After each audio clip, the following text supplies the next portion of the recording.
नमस्कार प्रिय साथियों, बहुत बहुत स्वागत है, बहुत बहुत अभिनंदन है आपका अपने YouTube चैनल अमृत ज्ञान में। प्रिय साथियों, ग्रहों के फलादेश की श्रृंखला में आज हम लेकर के आए हैं सूर्यदेव के ऊपर वीडियो। प्रिय साथियों, इससे पूर्व भी हमने वीडियो बनाए हैं जो अन्य ग्रहों के हैं और हम ग्रहों को भाव के आधार पर फलित करने का एक नया श्रृंखला चालू किए हैं। प्रिय साथियों, आज हम जानेंगे सूर्यदेव के बारे में। सूर्यदेव के क्या कारकत्व होते हैं और कुंडली के विभिन्न भावों में सूर्यदेव जब भी विराजमान हो तो कैसे कैसे परिणाम दिखाते हैं, इस पर हम आज चर्चा करेंगे।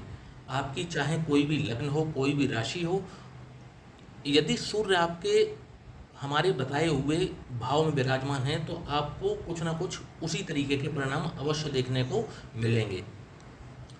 यदि आपको हमारे बताए गए परिणाम भी प्राप्त हो रहे हैं तो कमेंट बॉक्स में आकर के कमेंट जरूर कीजिएगा।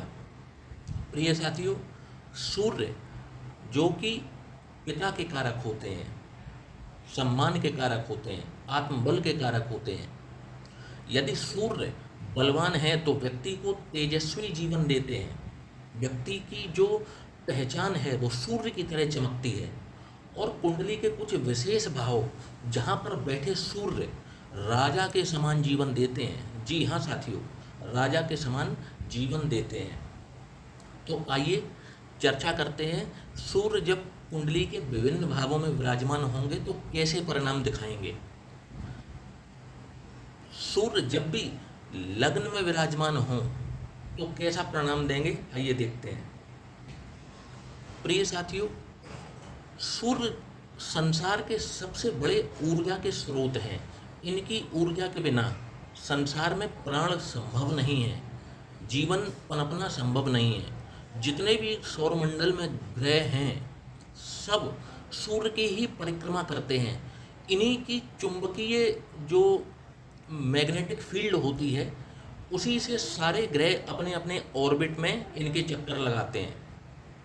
इन्हीं के चक्कर लगाने से दिन और रात होते हैं और इन्हीं के चक्कर लगाने से हमारा पूरा वर्ष बदलता है।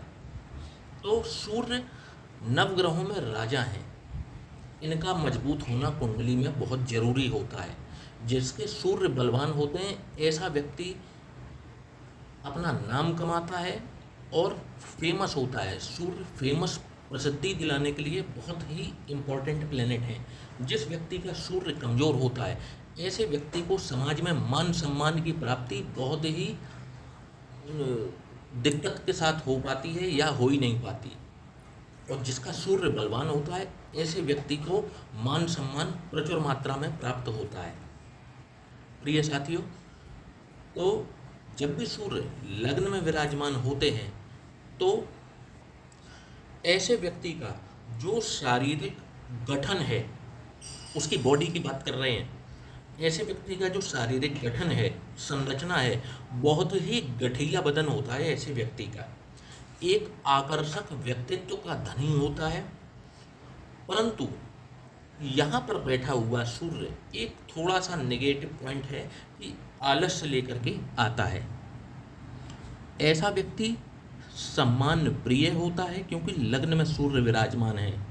थोड़ा क्रोधी किस्म का भी होता है, परंतु इनका क्रोध भी जब आएगा तो बहुत आएगा, जब शांत होता है तो ये दिल में कुछ नहीं रखते। जब आएगा तो भीषण क्रोध इनको आता है और जब इनका क्रोध शांत होता है तो दिल में ये मैल नहीं रखते, उसको निकाल देते हैं। यहाँ पर बैठा हुआ सूर्य व्यक्ति को कार्य कुशलता देता है। ऐसा व्यक्ति जब भी कोई कार्य करेगा तो इत्मीनान से करेगा और उस कार्य को बहुत ही अच्छे से अंजाम देने का पूरा प्रयास करेगा। परंतु ऐसा व्यक्ति आलस्य के कारण कार्य कम ही करता है या कार्य करता ही नहीं है। ऐसे व्यक्ति को अवसर जीवन में बहुत मिलते हैं, परंतु अपने आलस्य के कारण ऐसा व्यक्ति उन अवसरों को निश्चित रूप से गवा बैठता है। अनावश्यक क्रोध इसको बार बार आता है और ये अपने क्रोध पर कंट्रोल करने की कोशिश भी करता है, परंतु असफल रह जाता है। पर्यटन के ये बहुत शौकीन होते हैं। नए नए स्थानों पर जाना, नए नए लोगों से मुलाकात करना, उनसे बातचीत करना इनको बेहद पसंद होता है। नेतृत्व क्षमता इनके अंदर गजब की होती है। आँखों से संबंधित और त्वचा से संबंधित कोई ना कोई रोग इनको हमेशा लगा रहता है। इनके अंदर काम की जो अग्नि है, कामातुरता है, वो बहुत ज़्यादा होती है। इस पर भी इन्हें कंट्रोल करना चाहिए, क्योंकि ये भी इनकी एक असफलता का कारण बन जाता है। परंतु क्योंकि काल पुरुष की कुंडली में सूर्य प्रथम भाव में उच्च के कहे गए, इसलिए लग्न में बैठे सूर्य व्यक्ति को मान सम्मान तो दिलाते ही दिलाते हैं। ऐसे व्यक्ति का नाम बड़ा हो जाता है जीवन में। विवाह की दृष्टि से थोड़ा वैचारिक मतभेद, स्वाभिमान जीवन साथी के साथ में ऐसे व्यक्ति का टकराता ही टकराता है। अब बात कर लेते हैं, सूर्य जब भी द्वितीय भाव जो कि धन कुटुंब और गाड़ी का भाव है, जब भी सूर्य यहाँ विराजमान होंगे तो क्या फल दिखाएंगे। तो जब भी यहाँ पर सूर्य बैठते हैं, ऐसा व्यक्ति अत्यंत भाग्यशाली होता है। जिस किसी कार्य में ये व्यक्ति हाथ डालते हैं और जरा सा भी इन्होंने ठीक से उसमें प्लानिंग करके यदि कार्य किया तो इनको सफलता अवश्य मिलती है। धन की कोई कमी इनको नहीं होती, अर्थात ऐसा कोई कार्य नहीं है इनके जीवन में जो ये कह सकें कि मेरा धन की वजह से ये काम रुक गया। वाहन का सुख बहुत ही जल्दी प्राप्त होता है और निरंतर ये अपना वाहन परिवर्तन भी करते रहते हैं। नित्य नए नए वाहनों का सुख इनको मिलता रहता है। धन स्थान पर जो सूर्य है वो व्यक्ति को पुत्र रत्न की प्राप्ति भी अवश्य ही करवाते हैं। दांत और मुख से संबंधित कोई ना कोई रोग इनको यहाँ पर बैठा हुआ सूर्य दे देता है।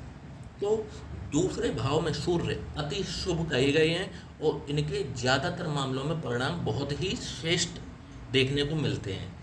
तो यहाँ पर पॉजिटिव साइन है जब भी सूर्य द्वितीय भाव में आपके विराजमान होते हैं तब। अब बात करते हैं सूर्य जब भी तृतीय भाव में विराजमान होंगे तो क्या परिणाम दिखाएंगे। तो जो ये पराक्रम का भाव है, जब भी सूर्य जो ग्रहों के राजा हैं, जब भी पराक्रम भाव में आकर के विराजमान होंगे तो ऐसे व्यक्ति का जो पराक्रम है वो प्रचंड स्तर का होता है। वह इसका सही स्थान पर प्रयोग भी करता है और यही कारण है कि उसको सम्मान की प्राप्ति भी बहुत बड़े स्तर की होती है। ऐसे व्यक्ति को सम्मान पाने की भूख भी बहुत बड़ी होती है। ऐसा व्यक्ति कई बार बिना किसी पैसे के लालच के केवल सम्मान प्राप्ति के लिए ही कई बार अपना समय, अपना पैसा लोगों की भलाई में लगाता है और उसको उसका प्रतिफल भी अवश्य मिलता है।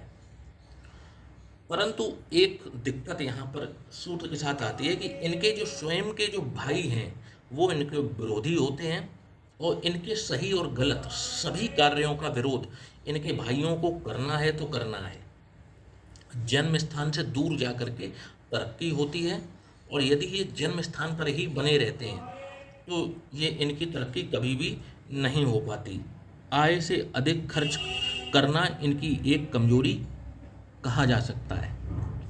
तो ये तो थे सूर्य के तृतीय भाव में परिणाम। अब बात कर लेते हैं जब भी सूर्य चतुर्थ भाव में विराजमान होते हैं जो कि सुख, भूमि भवन वाहन का भाव है। जब भी सूर्य यहाँ विराजमान होंगे तो क्या परिणाम दिखाएंगे। तो साथियों, ऐसे व्यक्तियों को अपने मित्रों से, जी हाँ, ऐसे व्यक्तियों को अपने मित्रों से बहुत सावधान रहना चाहिए। इनके जो परम मित्र हैं जिन पर ये बेइंतहा विश्वास करते हों, इनको कोई ना कोई मित्र धोखा अवश्य देता है। इनकी जो जीवन शैली है वो लगातार यथावत रहती है। कभी यहाँ खड़े हैं, कभी वहाँ खड़े हैं, लगातार कंटिन्यू मूवमेंट करते रहते हैं। एक जगह बैठना पसंद नहीं करते। इनको घूमना फिरना, इधर उधर टहलते रहना बहुत पसंद होता है, इनका चितवन कुछ इसी प्रकार का होता है। ये स्थिर नहीं रह सकते, इनके विचार भी बदलते ही रहते हैं। इनका जो शारीरिक गठन की यदि बात करें तो इनका शरीर संतुलित होता है या कई बार दुबला शरीर होता है। यहाँ पर बैठे सूर्य व्यक्ति को कार्य में कुशल बनाते हैं, और ऐसा व्यक्ति यदि सरकारी नौकरी का प्रयास करता है तो थोड़े ही प्रयास में ऐसे व्यक्ति को सरकारी नौकरी लगने के बहुत ही प्रबल चांसेस बनते हैं। यहाँ पर बैठे हुए सूर्य भूमि, भवन और वाहन के लिए अच्छे कहे गए हैं, और ऐसे व्यक्तियों को भूमि, भवन, वाहन का सुख उत्तम श्रेणी का प्राप्त होता है। माता के लिए थोड़ा सा समस्या पैदा कर सकते हैं कि माता के स्वास्थ्य में गिरावट या कमी ला सकते हैं यहाँ पर बैठे हुए सूर्य। उनको हड्डियों से संबंधित कोई ना कोई रोग अवश्य दे देते हैं। अब बात की जाए सूर्य जब भी पंचम भाव में विराजमान हो तो क्या परिणाम दिखाएंगे। तो जब भी सूर्यदेव पंचम भाव में विराजमान होते हैं, जो कि संतान और विद्या का भाव है, यहाँ पर बैठा हुए सूर्यदेव व्यक्ति को बहुत ही बुद्धिमान बनाते हैं। सभी लोग इनसे सलाह लेकर के कार्य करते हैं। विवेक का इस्तेमाल ये बहुत ही बेहतर ढंग से और संतुलित ढंग से करते हैं। यहाँ बैठे हुए सूर्य व्यक्ति को हृदय रोग या पक्षाघात का कारण बनाते हैं, इसलिए इनको विशेष रूप से ध्यान देना चाहिए। नियमित रूप से व्यायाम अपने जीवन का हिस्सा इनको बना लेना चाहिए। संतान इनको या तो होती नहीं है या फिर देर से इनको प्राप्त होती है। कुंडली मिलान करके इनको विवाह करना चाहिए, और इनको जो मेहनत का फल है वह भी कुछ देर से मिलता है। ऐसा नहीं है कि इनको इनकी मेहनत का फल नहीं मिलेगा, परंतु कुछ देरी से मिलता है। पंचम भाव में सूर्य व्यक्ति को लाभ के मामले में अतुलनीय बनाते हैं। इनका जो लाभ भाव है, जब भी सूर्यदेव पंचम में बैठ करके लाभ स्थान को देखेंगे, इनको जीवन में लाभ की प्राप्ति उत्तम श्रेणी की होती रहती है। मतलब इनको कहीं ना कहीं से जीवन में लाभ की स्थितियां सूर्यदेव यहाँ पर बैठे निर्मित करते रहते हैं, और व्यक्ति को धन संबंधी समस्या यहाँ पर भी बैठ के सूर्य नहीं देते, और इनका जीवन धन से और लाभ से परिपूर्ण रखते हैं। अब बात करते हैं सूर्य जब भी पंचम भाव रोग, रिपु, ऋण के भाव में विराजमान हो तो क्या परिणाम दिखाएंगे। तो ऐसा व्यक्ति जो है वो उसको प्रबल शक्ति प्राप्त होती है। शत्रु उसके सामने टिक ही नहीं पाते। इनको यदि शत्रु संहारक कह दिया जाए तो किंचित भी अतिशयोक्ति नहीं होती। आजीविका के मामले में ये सही चयन नहीं कर पाते। ये अध्ययन किसी विषय का करते हैं और कार्य किसी और क्षेत्र में करते हैं। सही और गलत का जो निर्णय है वो कई बार ये ठीक से समय पर ले नहीं पाते, और इसी कारण से कई अवसर खो बैठते हैं। यहाँ पर बैठे सूर्य एक चीज में बहुत सफलता दिलाते हैं, वो है कंपटीशन। जब भी ये कंपटीशन के क्षेत्र में उतरते हैं, इनको अच्छे स्तर की सफलता प्राप्त होती है कंपटीशन के क्षेत्र में। अब बात कर लेते हैं जब भी सप्तम भाव में विराजमान हो सूर्यदेव तो क्या परिणाम दिखाएंगे।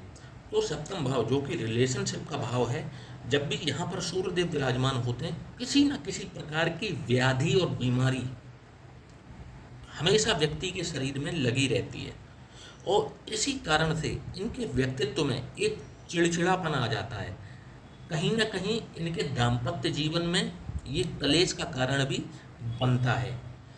एक्स्ट्रा मैरिटल अफेयर सप्तम भाव में व्यवस्थित सूर्य देते हुए देखे जाते हैं। व्यक्ति का जो मुख है वो अति सुंदर होता है जब भी सूर्य सप्तम भाव में विराजमान हो, क्योंकि ये अपनी सप्तम दृष्टि से व्यक्ति की लग्न को देखते हैं, तो व्यक्ति को एक आकर्षक व्यक्तित्व का धनी बनाते हैं।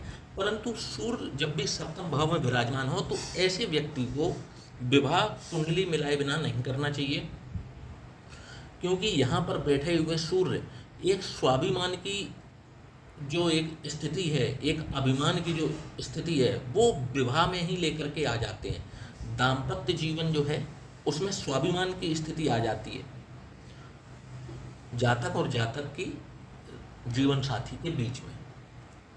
अब बात कर लेते हैं, सूर्य जब भी अष्टम भाव में विराजमान हो तो क्या परिणाम दिखाएंगे। अष्टम भाव जो कि आयु का भाव है, जब भी सूर्यदेव यहाँ विराजमान हो तो ये कोई अच्छा संकेत नहीं होता। ऐसे व्यक्ति को मान हानि का सामना जरूर करना पड़ता है। जीवन में अस्थिरता बनी रहती है। जब भी ये प्रयास करते हैं 10 कदम आगे बढ़ने का, फिर वापस ये 5 कदम पीछे आ जाते हैं। इस प्रकार से इनको अपने कार्यस्थल पर भी जो मानहानि है, जो दिक्कतें हैं, वो अपने कार्यस्थल पर भी झेलनी पड़ सकती हैं। मायके और ससुराल दोनों ही पक्ष इनको कभी भी मदद नहीं करते। इनको सारे कार्य स्वयं अपने बलबूते पर ही करने पड़ते हैं।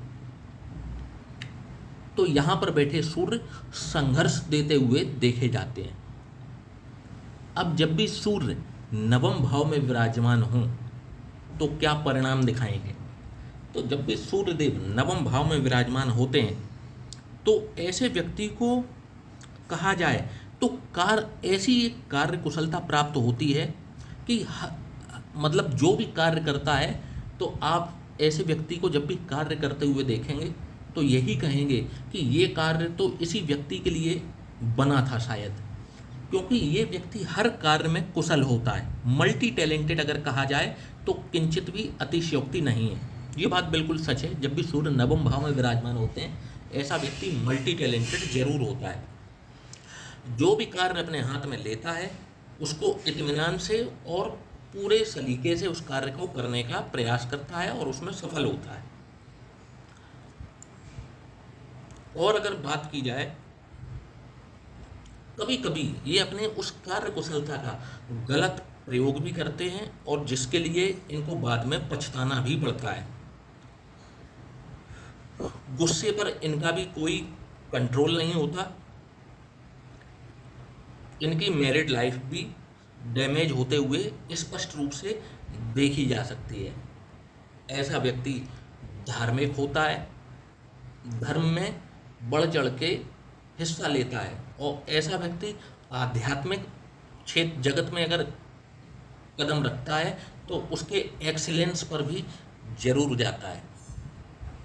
अब यदि बात की जाए, सूर्य जब भी दशम भाव में विराजमान हो तो क्या परिणाम दिखाएंगे। तो दशम भाव में विराजमान सूर्य व्यक्ति को बहुत बड़ा राजयोग देते हैं। जी हाँ साथियों, ये वही भाव है जहाँ पर सूर्य आकर के दिग्बली होते हैं। इनका सबसे फेवरेट हाउस है कर्म स्थान। यहाँ पर बैठा हुआ सूर्य व्यक्ति के जीवन में एक बहुत बड़े राजयोग को घटित करता है। ऐसा व्यक्ति उच्च पदस्थ होता है, उच्च पद को प्राप्त करता है। महालक्ष्मी की कृपा इन पर हमेशा बनी रहती है। यदि ये स्त्री हैं तो इनको आभूषणों से बेहद प्रेम होता है। यहाँ बैठे हुए सूर्य व्यक्ति को सेलिब्रिटी, एक प्रसिद्ध योग का निर्माण करते हैं। यदि बात की जाए तो अगर मूल बात की जाए तो दशम भाव में बैठे सूर्य व्यक्ति को अत्यंत फेमस जरूर करते हैं। यहाँ पर यदि सूर्य कमजोर भी हैं तब भी व्यक्ति औरों के मुकाबले काफ़ी फेमस होता है। अपने किसी भी कार्य को लेकर के फेमस हो सकता है, परंतु और ज़्यादातर मामलों में अच्छे कार्यों को लेकर ही फेमस होता है। यहाँ तक देखा गया है कि यदि नीच राशि के भी सूर्य हैं तब भी व्यक्ति फेमस होता है। मतलब यहाँ पर बैठे सूर्य व्यक्ति को हर हालत में प्रसिद्ध कराते ही कराते हैं। अब यदि बात की जाए, सूर्य लाभ भाव में विराजमान हो तो क्या परिणाम दिखाएंगे। जो इच्छाओं का भाव है, बड़े भाई बहनों का भाव है, लाभ का भाव है, जब भी सूर्यदेव यहाँ पर विराजमान होते हैं तो यहाँ पर बैठे सूर्य व्यक्ति को संतान से संबंधित चिंता देते हैं। इनको संतान से संबंधित चिंता सदैव बनी रहती है। एक प्रचंड राजयोग यहाँ पर भी घटित होते हुए देखा जाता है और उसका लाभ इनको सूर्य की दशा में अवश्य प्राप्त होता है। कहने का मतलब है दशम भाव की तरह ही 11वें भाव में भी जब भी सूर्य विराजमान हो तो प्रचंड या राजयोग की स्थिति यहाँ पर निर्माण अवश्य होती है। व्यक्ति को लाभ उसका जीवन भर प्राप्त होता है और खास तौर पर सूर्य की महादशा में। जो यदि आपका भी सूर्य दशम और एकादश भाव में विराजमान है तो ये आपके लिए अत्यंत शुभ सूचना है। और यदि आप पर उनकी महादशा लगने वाली है तो आप यकीन मान करके चलिए कि कुछ इसी तरीके के परिणाम आपको देखने को अवश्य प्राप्त होंगे। अब साथियों, जब भी सूर्यदेव व्यय भाव में विराजमान हो तो क्या परिणाम दिखाएंगे? तो जब भी सूर्यदेव व्यय भाव में विराजमान होते हैं तो ऐसे व्यक्तियों को आँखों से संबंधित कोई ना कोई रोग दे देते हैं। इनके अंदर भी जो काम की अग्नि है, कामातुरता है, वह जरूरत से ज़्यादा होती है। इस पर इनका भी कोई कंट्रोल नहीं होता। जीवन में जब भी ये कोई यात्राएं करते हैं तो इनको यात्राओं से सदैव कष्ट ही प्राप्त होता है, इसलिए इनको यात्रा संभल कर करनी चाहिए।